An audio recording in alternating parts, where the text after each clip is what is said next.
In our last lesson, we talked about Article 28 of the Civil Code. Article 28 deals with the prohibition against unfair competition. Again, the law does not prohibit competition in business per se. You are free to make a panciteria right next to the panciteria of your next door neighbor. What the law prohibits here is unfair competition. Competition is unfair when a person performs an act contrary to good faith in the course of trade or business, and second, this act must result in the injury of a competitor or trade rival.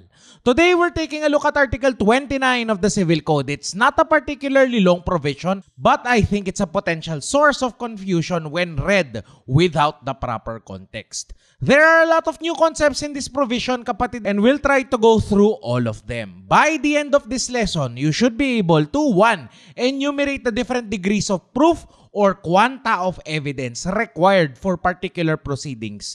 2. Explain the basis of civil liability arising from a crime. 3. Identify instances where civil liability may persist even when there is an acquittal. All of this and more coming right up. Hi, my name is Lex and welcome to Lex in Motion. In this channel, I'll be helping you build your competence, confidence, and capability in law school. Start today by hitting the subscribe button below. New episodes are posted every Friday. Article 29 of the Civil Code provides that when the accused in a criminal prosecution is acquitted on the ground that his guilt has not been proved beyond reasonable doubt, a civil action for damages for the same act or omission may be instituted. Such action requires only a preponderance of evidence. Upon motion of the defendant, the court may require the plaintiff to file a bond to answer for damages in case the complaint should be found to be malicious. If in a criminal case the judgment of acquittal is based upon reasonable doubt, the court shall so declare. In the absence of any declaration to that effect, it may be inferred from the text of the decision whether or not the acquittal is due to that ground. Again, this provision contains a lot of new concepts, mga bagong konsepto na kung magbabasa ka lang ng solo, coming out of college o habang ikaw kapatid ay nasa senior high school, ay maaari mong ikalito. Himayin natin ang provision at saka natin unawain. Dahan-dahan lang tayo today kung ano-ano ang mga bago sa ating mga pandinig. Article 29 of the Civil Code talks about criminal prosecution. And this is something that is not new. Hindi ito bago sa atin. Criminal prosecution ang kadalasang mga pinapalabas sa How to Get Away with Murder. Sa ilang kaso sa Suits at karamihan sa mga bagong K-drama na ating kinagigiliwan sa Netflix. A criminal prosecution, kapatid, is a proceeding for the determination of the guilt of an accused. A criminal prosecution is a proceeding where a person called an accused must stand before a judge. This judge will decide if a crime was committed, if the crime was committed by the accused, and if it was committed by the accused, the degree of his or her participation in the crime. If the judge finds that the accused committed the crime and should be punished for it, the judgment is called conviction. If the judge finds that no crime was committed or that the accused is not guilty of the crime committed, then the judgment is called an acquittal. Let me take a moment, kapatid, to point out that in the Philippines, we do not have a jury. In the US, a jury is a body composed of people in the same socioeconomic class as that of the accused. They are the persons who actually vote if the crime was committed by the accused. Sa mga ganitong pagkakataon, ang judge ay isa lamang facilitator. He or she controls the flow of the proceedings, what should be or should not be taken into consideration into the vote of the jury, and metes out the appropriate penalty based on the jury's decision, or more appropriately, the jury's verdict. Noong magsisimula kami sa remedial law review, itinanong sa amin ng aming professor kung bakit walang jury system sa Pilipinas. Ngayon, sa ating konteksto, ay sino ba naman ang gugustuhing umattend ng sandamakmak na mga hearing kung kakain lamang ito ng leave credits? Sabi niya nagsimula yan nung panahon ng mga Amerikano. Hindi sila komportable na ang desisyon kung guilty or not guilty ang isang tao ay manggagaling sa mga Pilipino, whom they thought of as their intellectual inferiors. Pangalawa, dahil ang mga Pilipino noon ay nasasakdal sa salang rebellion, ay malamang ay hindi sila makakakuha ng conviction kung kapwa Pinoy ang members of the jury. Now, when we look at a criminal prosecution, the person on one side of the court is called the accused. Siya ang nasasakdal o ang taong pinagbibintangan na gumawa ng isang krimen. The lawyer for the defense is called the counsel for the accused or defense counsel. Mas makikita mo ito kapatid sa iyong pagbabasa ng mga criminal law cases na may transcript. Bakit ba sila ay tinatawag na defense? Bakit ba sila tinatawag na accused? Minsan naman sila ay mga suspect. Again, all of this kapatid stems from our constitutional right of presumption of innocence. Ibig sabihin kapatid, kahit ikaw ang may sala habang walang husgado na may kakayahan at kapangyarihan ang nagsasabing ikaw nga ang may sala ay sa mata ng batas, ay ikaw ay walang sala. Everyone, and I do mean everyone, is presumed to be innocent until they are proven guilty. This is why the designation of the person changes with each phase of the criminal prosecution. Kung ang isang tao ay inimbitahan pa lamang ng ating kapulisan sa kanilang himpilan, there is no designation upon that person. When the investigation moves forward and the focus now is towards the possible involvement of a person in a crime, then he or she is called a person of interest or person under custodial investigation. Upon the issuance of a warrant of arrest or when a person is placed under arrest, ang tawag na sa kanya ay suspect. Kapag ang isang tao ay na-process na at nagkaroon na ng mugshots, siya ngayon ay isa ng suspect specifically ng kung anumang krimen o violation ang naisulat sa kanyang mugshot. Much later, when the person is brought to court, the court reads the information or the document that contains the specific facts and circumstances that amount to a crime. At siya ngayon ay tatanungin kung siya ay guilty or not guilty. The moment that person answers, that person now becomes the accused. This process is called the arraignment. If he or she is later on convicted, katulad ng aking unang nabanggit, then that person becomes a convicted felon. Pasensya na kapatid kung medyo mabagal ang ating discussion pagdating sa criminal prosecution dahil heto na rin ang laman ng aking discussion sa criminal procedure. We are now in the process of making animated lectures and discussions like these as part of a monthly subscription for other subjects like criminal law and criminal procedure. If you are interested in this exclusive monthly subscription for these lessons and discussions, then please let me know by typing GAME in the comments down below. Sa isang banda kapatid ay ang ating akusado or accused. On the other side of the court is the prosecution. The prosecution is the lawyer that represents the people of the Philippines. Ay teka Sir Lex, ay bakit ho kami nadamay sa krimen ng iba? When a person commits a crime, that person in effect offends two persons. The first is the private offended party. The second is the state. In this case, the people of the Philippines. Halimbawa, here is X. X is accused of violating Republic Act number 8353, specifically Article 266-A of the Revised Penal Code. This is the crime of rape. When X commits the crime of rape against a little girl named A, in effect, he offends not only the person of A, but also all women out there.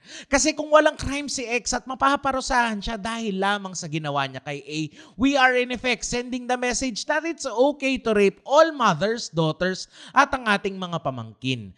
This is why when a person commits a crime, he or she violates both the individual person, rights, property, or chastity, but also the rest of us, the people of the Philippines. Kung walang prosecution, kapatid, at kanya-kanya tayo ng reklamo at paghahabla, then we are encouraging rampant criminality. Halimbawa, kapatid, ang kapitbahay nyo ay nilooban at wala siyang pera para kumuha ng abogado dahil nga ninakawan na sila.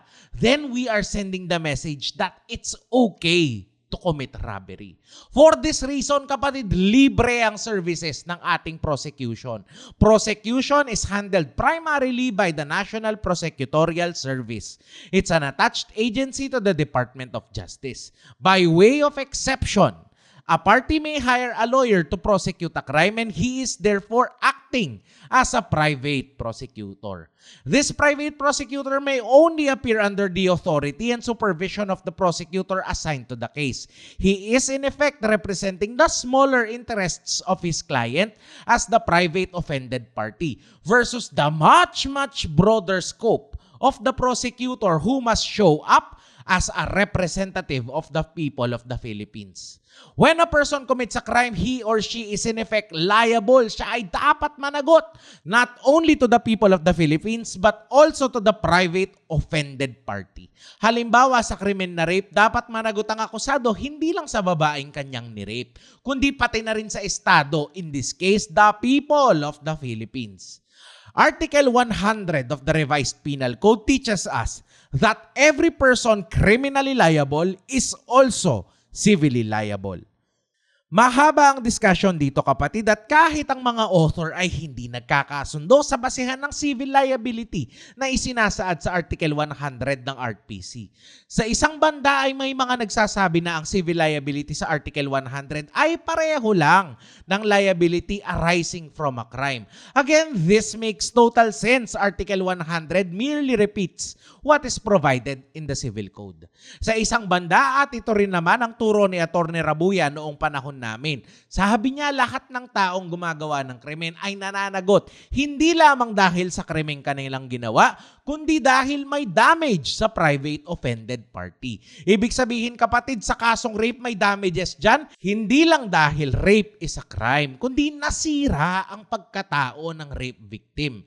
And damages are a means to make that person whole again. Sa kasong robbery with homicide, may damage dyan hindi lang dahil sa crime na robbery at homicide, kundi dahil may isang taong nanakawan at ang taong ito ay pinatay. Dapat panagutin kung ano ang ninakaw at ang buhay na nawala. Please remember this, kapatid, because we will discuss this again later. Para mas maging buo ang ating pag-unawa sa iba't ibang konseptong nakapaloob sa Article 29, ay mas maigi siguro, kapatid, ay pag-usapan natin sandali ang quantum of evidence. Quantum of evidence refers to the degree of proof required for a judge to decide in favor of one party against another. It is not a question of amount, but a question of whether or not a party is able to produce the degree of proof required for each class of proceeding. The following are the quanta of evidence from the lowest to the highest degree. They are: number 1, substantial evidence; 2, preponderance of evidence; 3, clear and convincing evidence; 4, proof beyond reasonable doubt. Degree of proof or quantum of evidence ang tawag ng batas sa katibayan na kailangang maipakita at mapatunayan ng bawat party para maipanalo ang kani-kanilang mga kaso.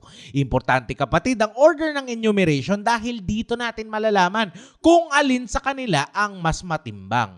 Section 6 of Rule 133 teaches us about substantial evidence. It is the amount of evidence which a reasonable mind might accept as adequate to justify a conclusion. Substantial evidence applies to administrative or quasi-judicial bodies, to petitions for the writ of amparo and writ of habeas data. Sa lahat ng degree of evidence or quantum of proof, pinakabababa at pinakamaluwag ang substantial evidence. Kadalasan itong magamit sa mga administrative cases sa harap ng Civil Service Commission, sa POEA, sa National Labor Relations Commission, or most other places where the strict and technical rules of evidence do not apply. Ginagamit ito sa writ of amparo or the equitable and extraordinary remedy to safeguard the rights of the people to life, liberty, and property. Mabilisan ang galawan sa writ of amparo dahil ito ang mabilisang remedy kung may isang taong dinampot, dinukot ng mga taong hinihinalaang mga ahente o kawani ng Estado. Walang maraming oras para humanap ng mas matibay na pruweba dahil nga buhay na ng tao ang nakataya. The writ of habeas data, on the other hand, literally translates to you have the data. Gaya ng writ of amparo, it is a remedy afforded to any person whose right to life, liberty, or security is violated by another person who is engaged in the gathering, collection, or storage of data or information. Again, I am simplifying here, kapatid, but I want you to understand enough of these concepts from evidence and from special proceedings so that you can completely understand why we have this rule. Consider the following example. Here is R. R is engaged as a machine operator sa isang pabrika sa Quezon City. Kontrakto lang trabaho ni R at kahit 6 na taon na siya sa pabrika ay hindi pa rin siya nare-regular. Kada renewal ng kanyang contract every 5 months, kailangan niyang gumawa ng isang resignation letter na walang petsa. Sa resignation letter niya ay isinasaad niya na lubos siyang nagpapasalamat sa pagkakataon na ipinagkaloob sa kanya ng kumpanya.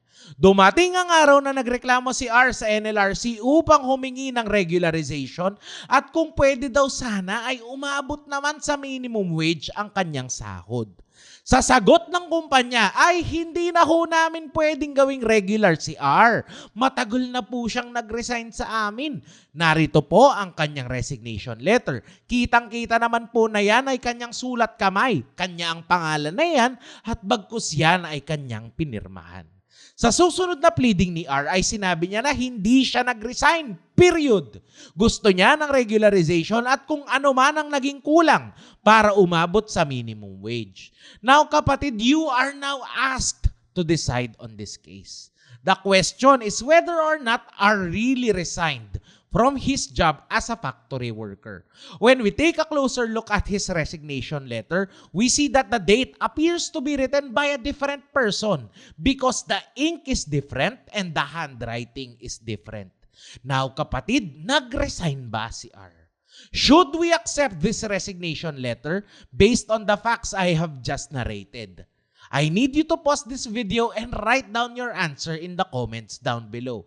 Don't worry, there are no right or wrong answers here. Follow up to this question. Would your answer be the same if the resignation letter was written entirely using the handwriting of R, but the date on the letter was written using a different ink? Again, sulat mo ang sagot mo sa comments, kapatid. There are no right or wrong answers here. Substantial evidence, sabi nga sa Section 6 ng Rule 133, is that degree of proof which a reasonable mind might accept as adequate to justify a conclusion. Magkaiba naman ito sa next level na kung tawagin ay preponderance of evidence. Preponderance of evidence comes from the word preponderance, which means greater, superior, or of a larger amount. Preponderance of evidence applies to civil cases. It is primarily concerned as to whose side, when taken as a whole, has the greater weight. Preponderance of evidence considers 1. All the facts and circumstances of the case. 2. The testimony of the witnesses, how they testified and the probability or improbability of their testimony. 3. The number of witnesses. During my time in law school, ang turo sa amin na pagdating sa civil cases, the side with the more witnesses, the more pieces of evidence wins the case. Sa tunay na buhay, kapatid, ay wala yan sa dami, kundi nasa bigat ng iyong katibayan. Pagdating sa preponderance of evidence, papanig ang husgado sa partido na makakapagbigay ng mas mabigat na ebidensya. Hindi ito paramihan, kundi ito ay pabigatan. Consider the following scenario, kapatid. Here is B and L. They are half-sisters but grew up together in the same house. May mga sariling buhay na sila ngayon. During the pandemic, B borrowed the sum of 50,000 pesos from L. She borrowed the same amount from L for at least 10 times. This means that she had borrowed a total of, magkano kapatid? 500,000 pesos.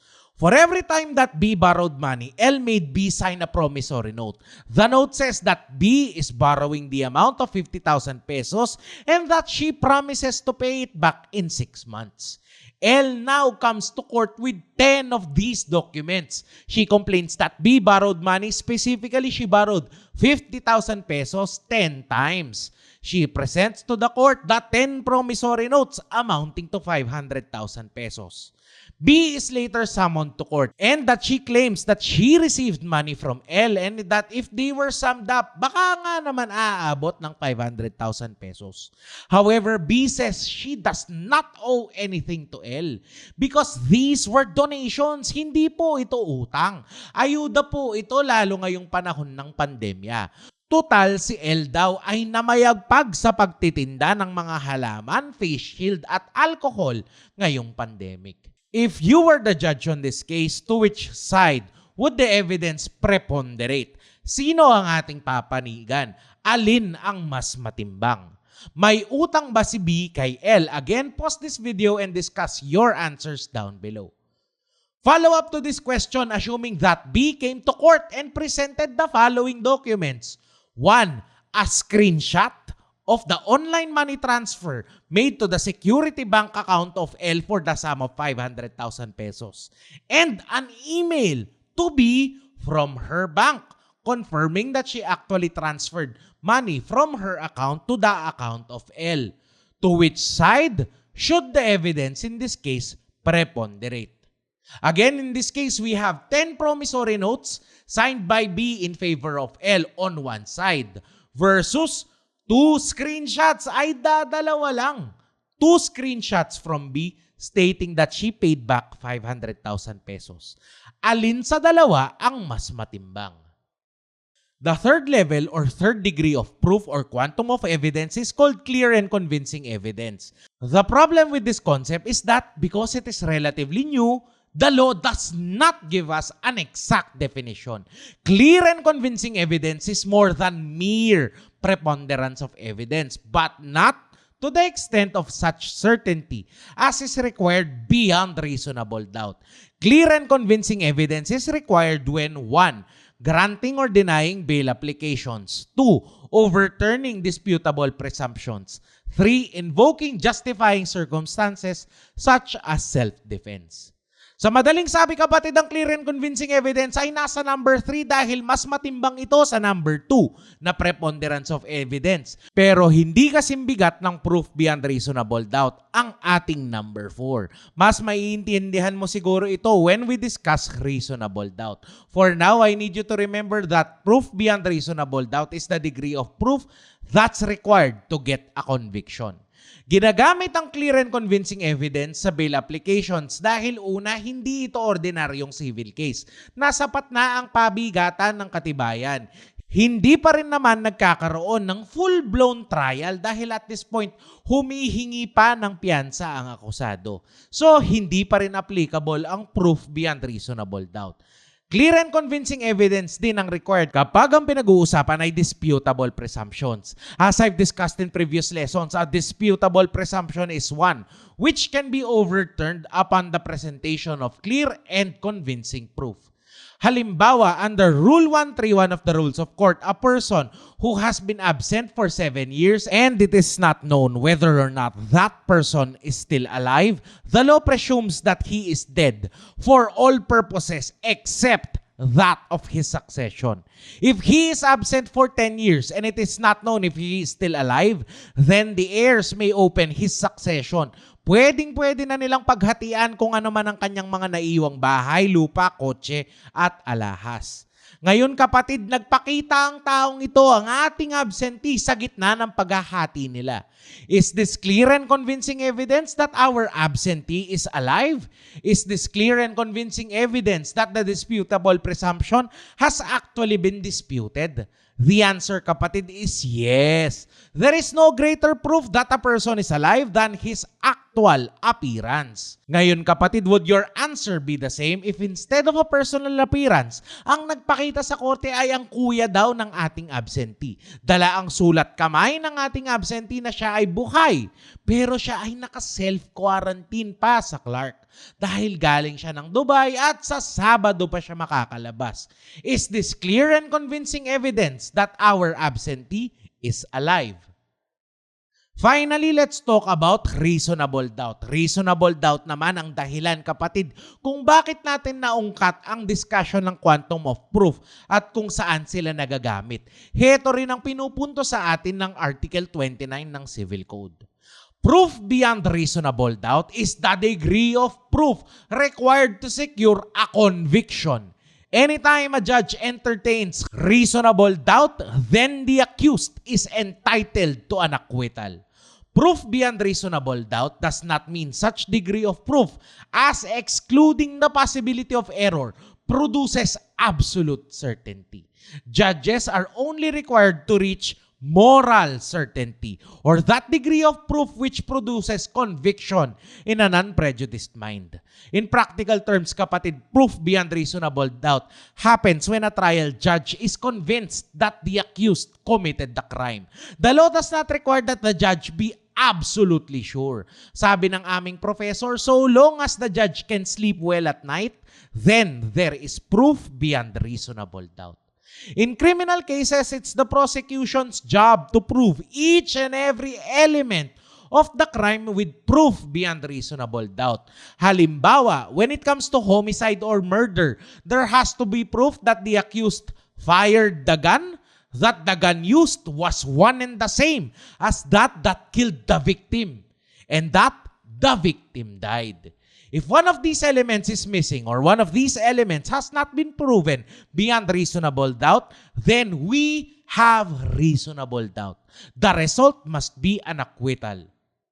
Halimbawa, for the crime of homicide, the prosecution presented the CCTV footage of the accused who fired a 9mm pistol. They also presented a witness who saw the accused fire a pistol. The shell casing of the bullet was also found at the scene of the crime.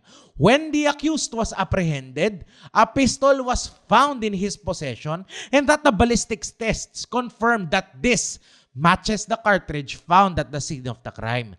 Finally, the accused tested positive for a gunshot residue on his hands, indicating that he had recently fired a pistol. Question, kapatid, we have the accused, we have the proverbial smoking gun, but we do not have the dead body. Can we convict the accused for homicide? Can we say with moral certainty that our accused killed somebody? The answer, kapatid, is no. Kahit na nandyan ang akusado at huli natin siyang may baril, we cannot say with absolute certainty that he killed somebody because we cannot find the dead body. The prosecution failed to prove that someone died and therefore we cannot convict the accused for homicide or murder. Going back to Article 29, Article 29 of the Civil Code provides that when the accused in a criminal prosecution is acquitted on the ground that his guilt has not been proved beyond reasonable doubt, a civil action for damages for the same act or omission may be instituted. Such action requires only a preponderance of evidence. Upon motion of the defendant, the court may require the plaintiff to file a bond to answer for the damages in case the complaint should be found to be malicious. Let's stop at the first paragraph, kapatid, and let's try to break this down. Under Article 29, there is a criminal prosecution and the guilt of the accused was not proven beyond reasonable doubt. What Article 29 tells us is that the offended party may now bring an action for damages for the same act or omission. Kagaya ng aking unang nabanggit, may civil liability ang lahat ng taong criminally liable. That's very clear from Article 100 of the RPC.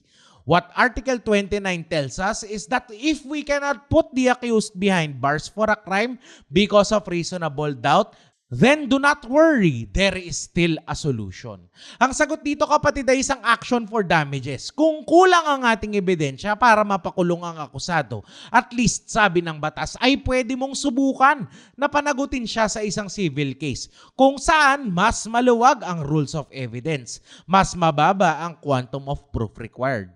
Ang proof beyond reasonable doubt ay level 4 sa ating quantum of proof. It's the highest. What Article 29 is telling us is that we can try again. And this time, the degree of evidence required is only at level 2, preponderance of evidence. Even if Article 29 allows the offended party to try again, the law affords some form of protection upon the accused. Dahil minsan nang nadawit ang kanyang pangalan sa isang krimen, Article 29 gives the accused the option to file a motion to ask for the permission of the court. Your Honor, gawa-gawa lang ang krimen na ito. Sayang ang aking oras. Harassment lang po ito. Ngayon, kung atin silang pagbibigyan, at least mag-require po kayo na magprenda sila ng property, pera o bond, na kung sakaling mapatunayan natin na harassment lang ito, ay akin na ang property, pera or bond na yan. In practice, kapatid, whenever the law requires the filing of a bond, it is in effect a way for the law to balance the game for both parties. Kung harassment ang goal, at least may security deposit either in cash, property, or bond na pwedeng makuha ng other party. Sakaling mapatunayan niya na harassment lang ang objective ng isang party. That, kapatid, is the first paragraph of Article 29. The second paragraph contains an instruction for judges and a rule of construction. This rule of construction tells us how to proceed in case there is doubt. The second paragraph of Article 29 provides if in a criminal case the judgment of acquittal is based upon reasonable doubt, the courts shall so declare. In the absence of any declaration to that effect, it may be inferred from the text of the decision whether or not the acquittal is due to that ground.